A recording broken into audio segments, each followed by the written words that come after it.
naluto na yung ating egg.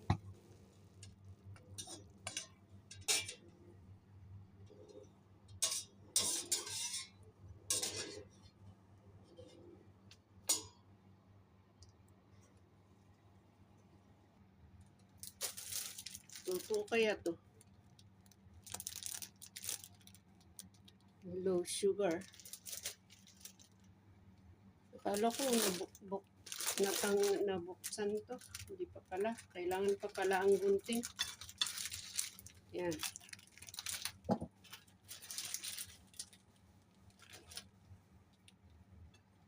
Saka na lang ito.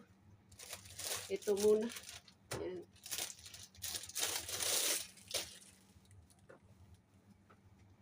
Mas gusto ko yung crunchy. Gawin natin crunchy. Sa toast. Totos natin.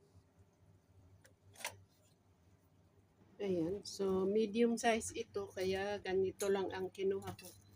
Ganyan ka, ano. Ayan. Yan. Medium size. So, hindi natin ilagay ang marami. Dahil, para hindi tayo masobrahan ng calorie. Ito. Gamit natin ay butter. Butter natin ay avocado. Medyo hinog kasi ito kaya madaling maiganyan, mai-spread. Pero mas masarap sana yung saktong hinog lang. Hindi yung malambot. Gusto ko yung sakto lang ang pagkahinog. So, ayan.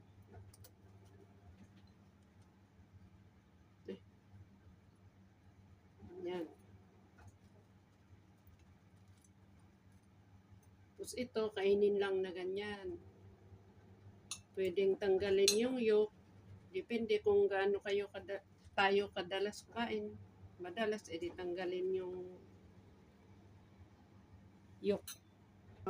Depende sa kagustuhan natin. So, ayan, kain na tayo. So, ito na, kinakain ko na. Maraming salamat. Bye-bye. Simple lang ba? Simple lang ang aking mga palaman. Yan, ganyan siya. Yun na, bye-bye. Paubos na din, naubos na. Salamat po sa inyo. Minsan, ang gagawin ko ngayon ay magluluto ng itlog. Pero minsan ganito ginagawa ko pag nagsawa ako sa boiled, fry. Bihira yung fry, kadalasan boiled. So ganito na lang ang ginagawa. Wala ko yung may handle na kaya ginamit ko itong maliit na plato. Yan dito sa sa kumukulong tubig. Yan na lang. Yan.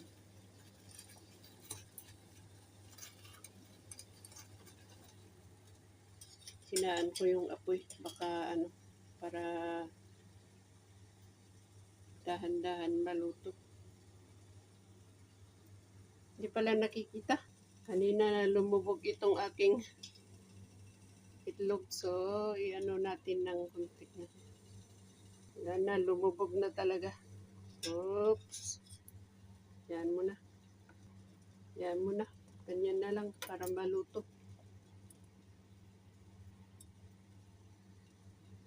Habang hinihintay natin yung maluto yung ating timpla tayo ng ating inumin. Itong ating kape, 3-in-1 na coffee.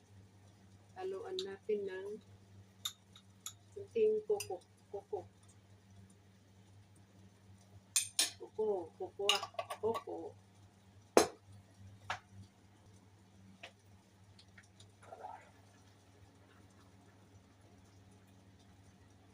Para dagdag sustansya na rin.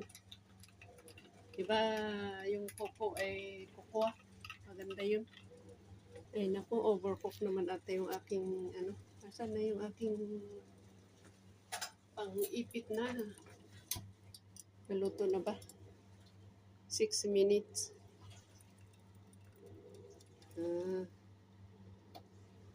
At 6 minutes pa. Hindi ko na timeran ah.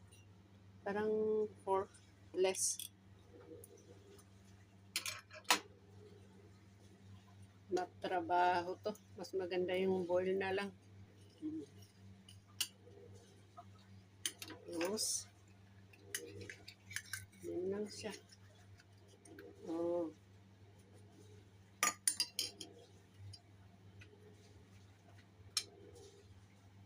Tapos, kain na tayo. So, dahil hindi na prito yung itlog, gagamit ako ng butter sa aking tinapay. Pero konti lang din. Kasi kung naprito to, tapos magbabutter ka, eh, parang hindi na, para sa akin, hindi siya masyadong balance. Ewan ko, basta para sa akin, kapag naprito ito, hindi ako magbabutter. Kapag magbabutter ako, yung boiled egg or one, kapag may itlog. Pero pag wala, edi basta hindi ako sa mga ganito. Ayan, okay na. Kasi nabasa ko na kapag yung mga sobra ba sa ating katawan na kinakain, yung mga basta yung halimbawa masobra ka sa butter o kahit anong sobra, hindi limitado naman yung tamang absorb ng ating katawan, hindi mapupunta sa ibang parte ng ating katawan. So ayan. So, yan. Ganon. Salamat. Kain na.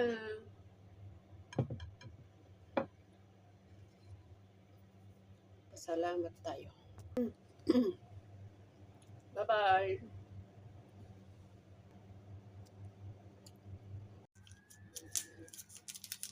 Ay, magandang umaga na yung magabigat tayo amin. Ganito ang gagawin pagka ito isang sachet. Sa iba isang cup ito pero sa akin 3 cup. Cup na pang half cup. Ayan. Unti-unti lang. O may isang cup pa. Bali 3 beses ko iniinom yung yung 1 sachet. Kasi ang cup ko ay half. Maliit na baso to. Sa haluan ko ng koko. Kunti lang din. Dahil mapait ito. Ito yung walang asukal. Diba pag sumubra yung koko, mapait.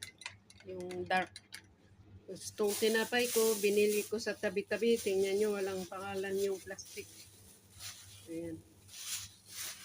So, para cute kong kainin, ganyan. O, diba? Mas nakakadagdag kasi sa appetite mag-breakfast pagka maganda yung itsura. Kahit hindi gaano masarap ang tinapay. Bye-bye! Salamat! Ito yung aking in-steam kanina na leftover chicken na hinaluan ko ng bagong shredded na patatas. Ngayon, tanggalin ko yung manok dahil yung mantika nandun sa naipon doon yung mantika na galing sa taba sa skin pala ng manok. So tanggalin ko yun. Kung umiiwas lang naman tayo sa kagaya kung umiiwas ako sa mamantika dahil kahit hindi natin ilabay itong naku, ba't ako nag-Ilocano? Tagalog. Pure Ilocano sana eh. Kung umiiwas tayo ng mamantika, di ganito ang gawin natin. Huwag natin ilagay sa ating pagkain yung ito. Dahil mamantika. Dahil kahit hindi natin ilagay, pag kinain natin ito, may mantika pa rin tayo. And then, madagdagan ulit sa ating ibang pagkain sa susunod na kainan. Ganon. So, kung hindi tayo maingat, edi maipon-ipon ng maraming mantika sa ating katawan. So, ayan. Ito yung aking, in-steam na bell pepper na tinanggal ko yung skin nito dahil hindi kaya ng tiyan ko yung, yung skin nito. Kung kaya naman, edi okay lang nakainin. Mas maganda. Ayan. Ito ang kabuuan ng ating ulam. Ito yung gulay ko. May patatas, karne, walang isda. Next sa mamayang hapunan. At tayo ay kakain na. Bye-bye. Maraming salamat sa inyo. May kwento ako. Kahapon, may kaibigan akong bumili ng tinapay. Tapos, binigyan ako ng pang-almusal ko ngayon. Ito siya. Tsaran! 4 na slice na tinapay. Siyempre, hindi natin ubusin ito lahat. Marami to. Ito naman, may natira nung isang araw nung nagluto ako ng pagkain ni na bossing. So, may maliliit na natira. So, ihalo ko dito. Itlog. Gusto kong tanggalin yung balat. Pero, pwede kayo. Ay, pwede. Nawiwerdohan kasi ako para akong kumakain ng yung cellophane ba? Yung cellophane. And, ano kaya kasi ito? Parang papel. Ayan, at least nabawasan. Hindi ako nagpapainit ng mantika sa kawali. Kung ganitong non-sticky, kahit ano lang. Tapos, hindi siya masyadong mantika. Ayan, mahina lang apoy. Natapon pa yung itlog. Tsaka hindi ako palagi sa ganitong siguro once a year kung mayroon. Hindi ako masyado sa sausage. Yun lang kasi may natira na ayoko nang itapon saka hindi naman palagay, so okay lang. So, ayan ang kinalalabasan ng sausage egg.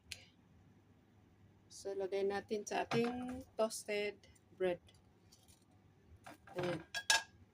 Dahil small size lang itong ating tinapay, so pwede nating i-cut yung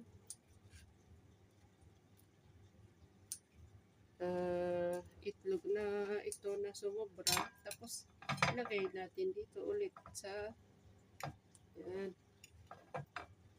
Hindi ko na ikakat ito kasi maliit lang naman. Pwede rin, pero okay lang to. So, ganyan. Kain na. Kape natin ngayon ay Barako Instant Coffee. Yung 3-in-1. Kalahati lang ang iniinom ko dito dahil maliit yung baso ko. So, ayan. Para hindi tayo masobrahan, lalo na 3-in-1. Para pang lang ba? Ma-fulfill yung nakaugalian kong magkape. Kaya konti lang. Ayan, ganyan siya. Pero the best ang inumin, tubig. Hindi kape. Ayan.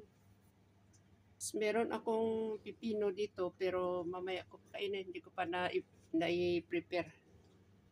Mga ganyan lang. Wala ma-content. So, ito yung kung ano ang niluluto ko na pagkain ko araw-araw, yun ang kino-content ko. Ayokong basta yung totoo. Ganun lang. Kain na tayo. Nagpasalamat na po tayo. So, tikman natin ang ating sausage. Egg sausage sandwich.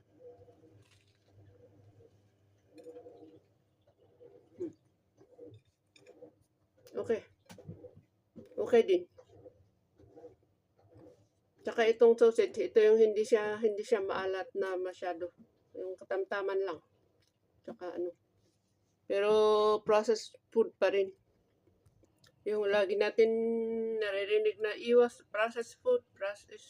And processed food hindi daw masyado Pero paminsan-minsan hindi naman palagi. Okay naman siguro yun. Hindi ko alam. Pero ang ginagawa ko, halimbawa, pag ganitong may hindi naman kasi sausage lang ang processed food na ano,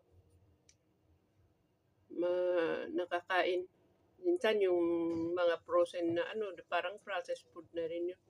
Na frozen na karne, ganun. Kaya frozen na isda. Pero pag ganito nakakain ako ng may karne, kailangan sa araw din na ito makakain ako ng gulay. Ganun, mas maganda daw yung ganun para yung gulay kasi yun ang nagwawalis, naglilinis sa ating ano, tiyan. Ewan ko, yun ang nalalaman kong konti. Yun ako, dami ko ng kuda-kuda. Bye-bye.